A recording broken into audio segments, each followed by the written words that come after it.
referendum, kiedy Brexit stawał się faktem. Byłem wtedy szefem Rady Europejskiej i powiedziałem, to była moja pierwsza emocjonalna reakcja, że już za wami tęsknię. Tak, to na konferencji prasowej pamiętam, jak gdzieś w siedzibie Rady Europejskiej powiedziałem, I already miss you. And nothing has changed. Ale nie chodzi tylko o emocje i sentymenty. Ja zdaję sobie sprawę, że to moje marzenie, że w miejsce Brexitu będzie kiedyś Britain. Wiem, że to być może jest iluzja. Staram się być realistą, ale wolę w swoim sercu takie marzenia jeszcze zachować, bo czasami marzenia też w polityce się spełniają, ale to, co my mamy do wykonania, to oczywiście maksymalne zbliżenie Unii Europejskiej i Wielkiej Brytanii. I dotyczy to oczywiście w pierwszym rzędzie naszej współpracy w dziedzinie bezpieczeństwa i obrony.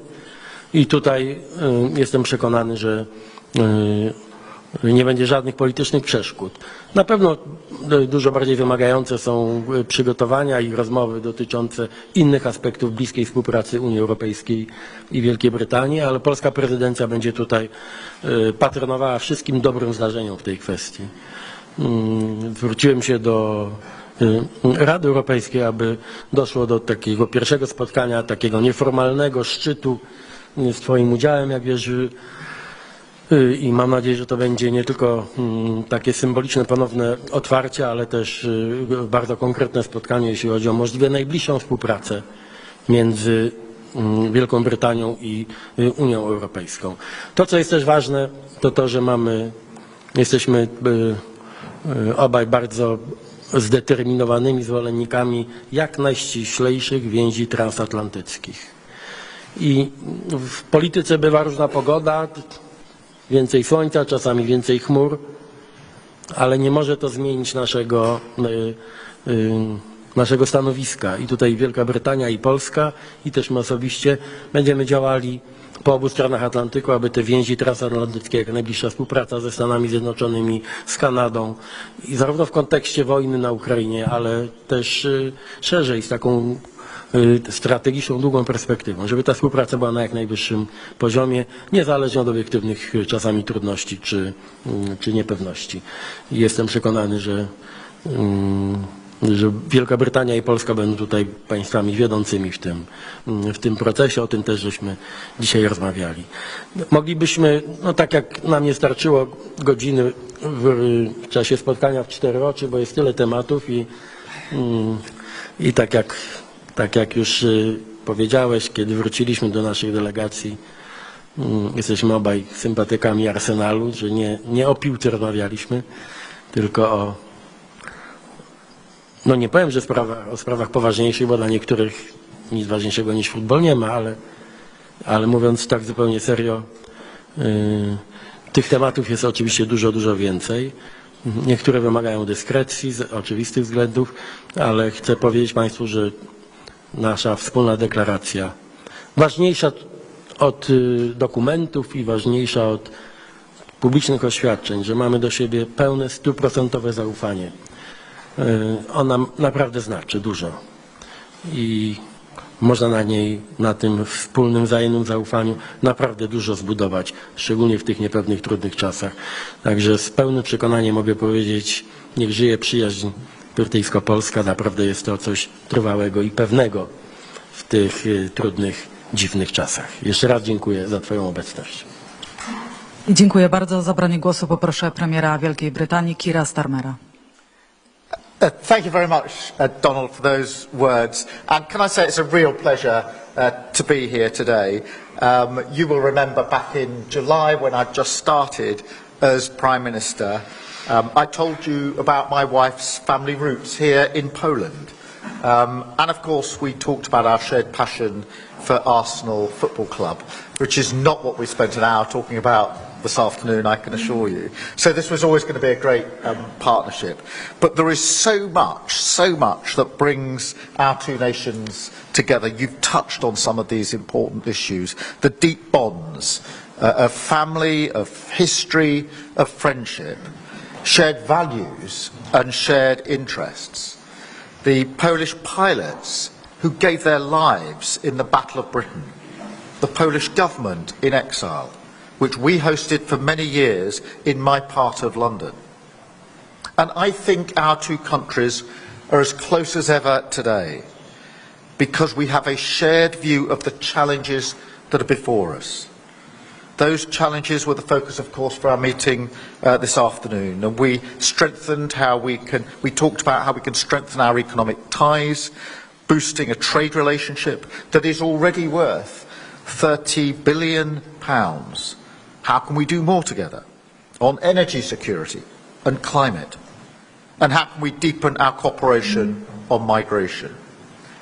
Poland, of course, faces Belarus and Russia, facilitating criminal gangs, driving migrants over the border. We discussed this, horrendously exploiting innocent people. So we're determined to work more closely together to smash the vile gangs that operate across Europe. And of course, we spent much of our time today focusing on defence and security. As two of Europe's biggest military powers, with our troops serving together, guarding the eastern flank, we share an unbreakable commitment to NATO and an unbreakable commitment to Ukraine. So, Donald, I want to thank you for everything that you have done to support Ukraine. That's been a huge and important part of the defence of Ukraine, and it is important that we recognise that and we say thank you to that, and of course to the President as well. We're clear together that the route to a just and lasting peace comes through strength. The strength to secure that peace on Ukraine's terms, and the strength to maintain it. And we will work with allies to that end, to step up our efforts, to put Ukraine in the strongest position now, and guarantee that Ukraine will be able to defend herself and deter Russia in the future. The defence of Ukraine is vital for the defence of Europe. Poland currently holds the presidency of the EU Council, and I want to congratulate you, Donald, on making European security the focus of your presidency, because this is the issue of our time. This is where the challenge is that we must rise to. Now, we share your view that this is the central issue. The scale of the threat to Europe today must be matched by the scale of our collective response. I'm determined to deepen our security collaboration, both with the EU and, of course, bilaterally. And I'm very pleased that we have agreed today to launch negotiations on a new UK-Poland security and defence treaty, covering all aspects of the threats that we face and the steps that we must take to meet them. This includes deepening ties between our defence industries. The UK has secured £8 billion of defence deals in Poland over the last 3 years alone, and we're going further today, opening a new joint programme office in Bristol to deliver our £4 billion partnership, to deliver the next generation of air defence system to Poland.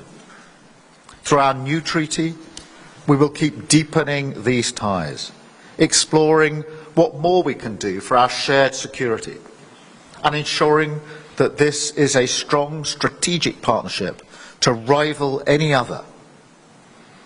In closing, I want to say that this is a moment for determination, yes, but it's also a moment for reflection. This month, we mark Holocaust Memorial Day and the 80th anniversary of the liberation of Auschwitz, when the full horror of the Holocaust was exposed for the world to see. I visited Auschwitz earlier today. I stood on those railway tracks, looked at the shoes and the suitcases piled high, the hair, the teeth, taken from those murdered by the Nazis. For 8 decades, the memories and pain of what the Jewish people suffered, of what Poland and others suffered in that camp, has been passed from country to country, generation to generation, family to family. I'll never forget what I saw today, and I'll never forget my responsibility to pass this on to the next generation, to remember, to learn, and to respect our solemn promise: never again. That is our duty now and always. Thank you. Dziękuję i mamy czas na 4 pytania. Proszę o zadanie pierwszego. Telewizja Polska. Dzień dobry, Rafał Skórski, Telewizja Polska, TVP Info. To jeszcze raz. Telewizja Polska, Rafał Skórski, TVP Info. Pytanie do obu panów premierów. Kilka dni temu w Polsce gościli ministrowie obrony grupy E5, między innymi zastępca sekretarza obrony Zjednoczonego Królestwa, który mówił między innymi o tym, że o konieczności zwiększenia wydatków na obronność, a także zacieśnienia współpracy w zakresie obronności. Moje pytanie brzmi, czy panowie są zwolennikami, bo takie głosy również w czasie tego spotkania ministrów obrony się pojawiały, czy są zwolennikami tego, żeby stworzyć wspólną europejską armię, biorąc pod uwagę, że Wielka Brytania nie jest członkiem Unii Europejskiej, dlatego zwracam uwagę europejską, nie złożoną z żołnierzy państw unijnych. Dziękuję bardzo. First, as a guest. The meeting that happened the other day is vitally important. That isn't about creating armies. It's about how we share our security concerns and build on what we've already got. And that's why I think it was so important for Poland in the presidency of the EU to focus on security, because I think if you ask the question, what is the issue of our times in 2025, it is surely security in terms of the threat we face and the actions that we have to take. And that is why, in addition to those discussions the other day, I'm very pleased that we are going further with our bilateral relationship on defence, which we want to be ambitious about, we want to make real progress on quickly, and we want to make sure is as deep and as broad as possible. A partnership between the closest of allies on all the threats that we face, whether that's Putin, whether that's the gangs that are driving the vile migration trade, or whether it's the threat in relation to energy. So this is not about creating an army. It is absolutely about deepening and strengthening the work that we have to do to meet the security threats that are facing us right now. Thank you. Mamy tu identyczne zdanie. Jesteśmy jednymi z najważniejszych uczestników Paktu Północnoatlantyckiego. Naszym wspólnym zadaniem jest to, aby wszyscy członkowie Paktu Północnoatlantyckiego poważnie traktowali swoje zobowiązania. Jest coś nie tylko symbolicznego, ale takiego też bardzo praktycznego i to jest być może najlepsza odpowiedź. Kiedy zdecydowaliśmy się w Polsce na budowę Tarczy Wschód, a więc tej infrastruktury, która ma chronić wschodnią granicę Europy i wschodnią granicę Polski z Rosją, z Białorusią. Wielka Brytania była jednym z pierwszych państw, które zdecydowały się praktycznie wesprzeć tę, praktycznie, nie tylko w deklaracji, to zadanie. Jak już wspomniałem, brytyjskie myśliwce będą współodpowiedzialne za bezpieczeństwo pod polskim niebem. Współpracujemy bardzo blisko, jeśli chodzi o pomoc Ukrainie. Nie ulega najmniejszej wątpliwości, że europejscy członkowie NATO powinni zrobić wszystko, co w ich mocy, aby NATO stało się na nowo paktem skutecznym w zapobieganiu wojny, w zniechęcaniu nawet najsilniejszych i najbardziej agresywnych potęg w podnoszeniu ręki na NATO i na jego sojuszników. Dlatego nie jest moim zadaniem wzywać partnerów NATO, aby podążali tropem Polski, jeśli chodzi o wydatki na zbrojenia. Ja nie jestem tutaj od tego, żeby kogoś pouczać. ale nie ulega wątpliwości, że pozycja agresora, dzisiaj jest to Rosja Putina, byłaby bez porównania gorsza, gdyby nasze możliwości poszczególnych państw członkowskich NATO i dzisiaj były większe niż i gdyby odpowiadały naszym realnym gospodarczym potencjałom. Powtarzam to już od wielu, wielu tygodni i z tego trzeba wyciągać praktyczne wnioski. Coraz więcej krajów wyciąga z tego praktyczne wnioski. Gdyby cała Europa, mówię i o Unii Europejskiej, ale też Wielkiej Brytanii i Norwegii, gdybyśmy zgodnie z założeniami NATO wydawali tyle pieniędzy na zbrojenia, gdybyśmy wcześniej rozpoczęli tak ścisłą kooperację na rzecz tych praktycznych możliwości NATO, to dzisiaj nie byłoby spekulacji, czy nasze gwarancje będą wystarczające, czy Rosja ma przewagę strategiczną, czy militarną nad naszymi sojusznikami i nad nami. Europa powinna, ma wszystkie dane ku temu, wszystkie, stać się także potęgą, jeśli chodzi o obronę własnego terytorium. Ani Wielka Brytania, ani państwa na kontynencie, NATO tu w Europie nie zamierza nikogo atakować. Mamy czyste intencje, czyste sumienia. Tym bardziej nic nie zwalnia nas z obowiązku, aby tak potraktować nasze zobowiązania, aby Europa stała się potęgą, której nikt nie śmie zaczepić. Nie chciałbym jednak, żebyśmy w żaden sposób dawali komukolwiek pretekst do unieważniania NATO. NATO jest i może być i będzie w przyszłości, jestem o tym przekonany, tym paktem, który skutecznie odpowie na zagrożenia, takie, których ofiarą dzisiaj stała się Ukraina. Jestem przekonany, że nasza współpraca może być modelem, może być czymś godnym naśladowania dla wszystkich. Gdyby wszyscy tak współpracowali jak Wielka Brytania i Polska, to prawdopodobnie to poczucie zagrożenia byłoby dzisiaj wielokrotnie mniejsze. Jestem przekonany, że w najbliższych miesiącach, nie latach, ale w najbliższych miesiącach i Warszawa, i Londyn będą skutecznie przekonywały wszystkich, że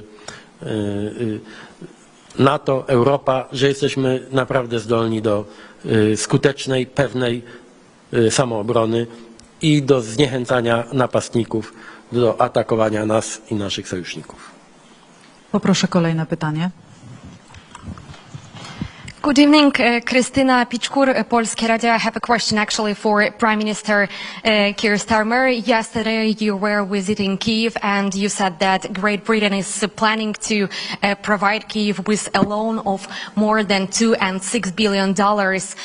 And that those money will be paid back not by Kyiv but from the interest on Russian frozen assets. So here's my question. From your point of view, what future those frozen Russian assets on the West can face under the presidency of Donald Trump? Thank you so much.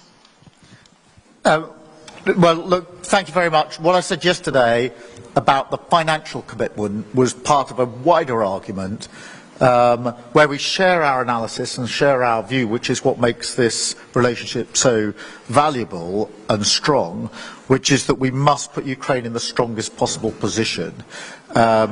And that is vital now, and that we must never accept an argument that now is the time to let up, now is the time to double down. And it was in that context I was talking about capability, I was talking about training, munitions, etc. And this question of the financing that is necessary, and making the point that the finance that we were discussing yesterday will be loans that are repaid, as I said yesterday, not by Ukraine, but from those Russian assets. And we're already making great progress on this with our EU partners, with Poland. And I think the principle there is the right principle, and that money will therefore be available, and it's vitally needed at the moment. So we're making good progress on it. Thank you. I kolejne pytanie. Will Vernon, BBC. A question for the British Prime Minister. Donald Trump has suggested that Ukraine's use of Western-supplied long-range missiles to hit targets deep inside Russia was a mistake. He called it crazy. You gave Ukraine permission to use those weapons. So what's your response to Mr. Trump? And also, Prime Minister, just while I got this opportunity to ask you about grooming gangs, was the government pushed into announcing this audit into grooming after Elon Musk got involved? Thank you. Thank you for your question. In relation to the first issue, you will understand why I won't engage in detailed discussion about capability in relation to our support for Ukraine. We are providing capability of many different types. We are cooperating with those in Ukraine and our allies that are supporting the defence of Ukraine, and that support goes across a number of fronts. So it is really important for me not to discuss the particular capabilities in question, nor to provide a running commentary on other allies. I think it's absolutely clear that the US is vital to the defence of Ukraine. I think we should pay tribute to the role the US has played, and we work with them on a daily basis and will continue to do so. On the second aspect of the grooming gangs, look, we are continuing to work with victims. This is something that's been going on for a very long time. Personally, I've been involved in this for well over a decade, so we'll continue to put that support in for victims. The absolute imperative is action, and action on behalf of victims, and that's always been the approach that has driven the decisions that I take. Thank you. I poproszę o zadanie ostatniego pytania. Catherine Forster, GB News. Prime Ministers, you've both been on something of a journey with your views on migration. You were both opposed to Brexit, but one of the things that people who voted for that were promised was control of our borders, which Britain has very obviously failed to get. Now, why should anybody believe that you can, in fact, smash these gangs, given we don't seem to have any effective deterrent, given the numbers of people who clearly would love to come and live in Europe and in Britain specifically? And just to pick up on that previous question, surely you will concede there is a link in terms of the timing between your action on grooming gangs and Elon Musk's interventions. Thank you.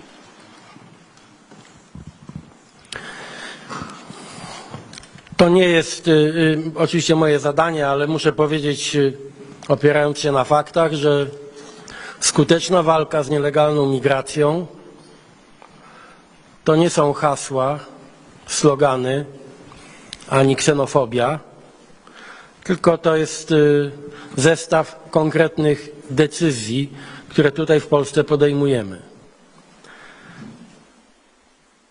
Mówiła Pani o tym, że jednym ze źródeł Brexitu była słabość rządów europejskich, w tym brytyjskiego, w zwalczaniu nielegalnej migracji. I że narracja taka antyeuropejska czy eurosceptyczna, nie tylko w Wielkiej Brytanii, była w dużej mierze ufundowana na tym przekonaniu, że liberalna demokracja, Unia Europejska nie są zdolne do dobrej odpowiedzi, nie potrafią przeciwdziałać nielegalnej migracji. Nie chcę być złośliwy. Wiecie dużo lepiej ode mnie, tam na Wyspach, że Brexit przyniósł różne konsekwencje. Ale z całą pewnością Brexit nie okazał się receptą na nielegalną migrację. W Polsce podjęliśmy bardzo twarde działania na naszej granicy. To jest trochę inna sytuacja, bo mówimy o granicy lądowej, ale dla mnie jest bardzo ważne i to jest lekcja, która moim zdaniem jest ważną lekcją dla całej Europy. I jest też ważną lekcją, powinna być ważną lekcją dla liberalnej demokracji wszędzie na świecie.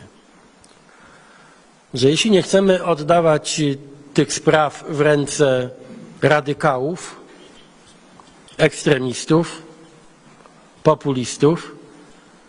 Musimy znaleźć właściwe odpowiedzi, tak żeby nikt nie wątpił na świecie, że demokratyczne państwa są w stanie skutecznie bronić się przed nielegalną migracją. W Polsce te decyzje nabrały bardzo konkretnego kształtu. Zaostrzyliśmy politykę wizową, a przede wszystkim podjęliśmy decyzję o zawieszeniu prawa do azylu wszędzie tam, gdzie mamy do czynienia z masowymi i zorganizowanymi przez Białoruś i Rosję przekroczeniami granic. I dzisiaj w Polsce, ale też w Europie wszyscy widzą, że te działania przynoszą właściwe efekty. Dzisiaj polską granicę wschodnią przekracza 10 razy mniej nielegalnych migrantów niż wtedy, kiedy tych decyzji brakowało. I dlatego ja będę namawiał, robiłem to już od lat, ale teraz chyba mam więcej argumentów w ręku, żeby cała Europa poważnie potraktowała ten obowiązek. To nie jest tak, że to skrajna prawica ma monopol na dobre odpowiedzi w tej kwestii, bo to jest nieprawda. I nie jest tak, że ktokolwiek zwolnił z obowiązku jakikolwiek rząd, niezależnie od jego ideowych źródeł, z ochrony granicy i terytorium. To musi stać się taką jasną zasadą w całym świecie Zachodu, że ochrona, twarda ochrona własnej granicy i własnego terytorium, także przed nielegalną migracją, to jest święty obowiązek każdego państwa i każdego rządu. I ponieważ mamy do czynienia z wykorzystaniem migracji jako broni używanej przez reżimy, na przykład w naszym przypadku reżimy Łukaszenki i Putina, to musimy być też twardzi i zdeterminowani. Przepraszam za tę długą odpowiedź, ale chciałbym, żeby pamiętam tę debatę, byłem w to bardzo zaangażowany, w tłumaczenie w czasie referendum w Wielkiej Brytanii, że to naprawdę nie jest tak, że demokracja musi być bezradna wobec nielegalnej migracji. To jest nieprawda. Nie potrzebujemy radykalnych, takich skrajnych rozwiązań, żeby być skutecznymi w obronie własnych państw i granic i własnych obywateli. Czasami jest tak, że liberalna demokracja musi być twardsza niż to się często ludziom wydaje, że jest potrzebne czy możliwe. I my w Polsce na pewno będziemy tutaj bardzo zdecydowani.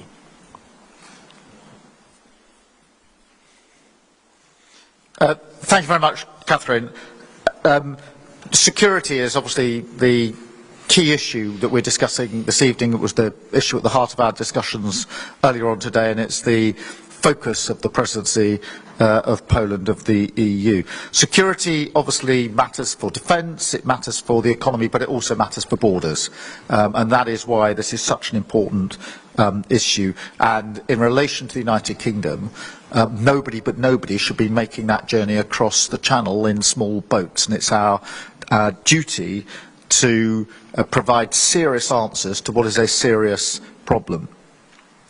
What we had from the last government was a gimmick, the Rwanda scheme. That cost £700 and only a handful of volunteers ever were removed. And a gimmick doesn't work as a deterrent. And we saw that very clearly with the Rwanda scheme, which is why we're determined to have a serious response to a serious challenge. And I don't accept the argument that is put to me that we can take down gangs who are terrorist gangs. I've done that myself when I was chief prosecutor. That we can take down gangs who are running guns or drugs. I've done that myself as a chief prosecutor. But the only gangs that apparently are untouchable and we can't take down are the gangs that are running this vile smuggling trade. I've never accepted that. Because I think a lot of the powers and techniques that we've used in relation to other gangs can be used for these gangs. And that's why we're taking measures to use what were traditionally counter-terrorism powers against these gangs, and in recent weeks introducing our plans for a sanctions regime, which is modelled on what we do in relation to terrorists.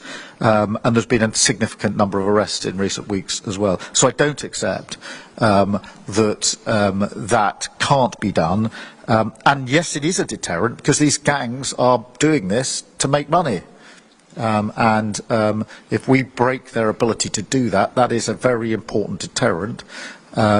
And equally important is the deterrent of knowing that if you get to the United Kingdom and you shouldn't be there, you're going to be returned.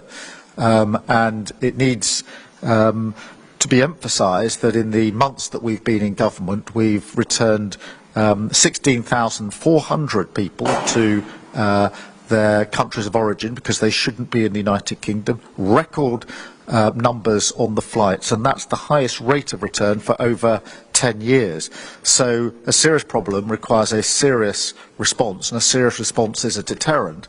But a gimmick isn't a deterrent. That was tried, it didn't work, it was a waste of taxpayers' money, and we're not prepared to waste taxpayers' money on a gimmick that doesn't work. In relation to grooming gangs, look, the focus for me has always been on victims. This is unlike the Leader of the Opposition, who discovered this issue just a few weeks ago for the first time, having never previously mentioned it in Parliament in 8 long years. I've actually been tackling this and challenging this since the days when I was Chief Prosecutor in England and Wales. My focus has always been on victims, and we were already taking measures. The measures that are announced this week aren't in isolation. We're already taking measures on mandatory reporting, for example, that were one of the recommendations of a previous report. But as I said earlier, my focus remains absolutely on the action that we need to take to protect victims. There are very many outstanding recommendations from reports, including mandatory reporting, which was a recommendation to the last government, and for all they're now saying, they never actually implemented it. We're getting on and implementing it, and that is because we're focused on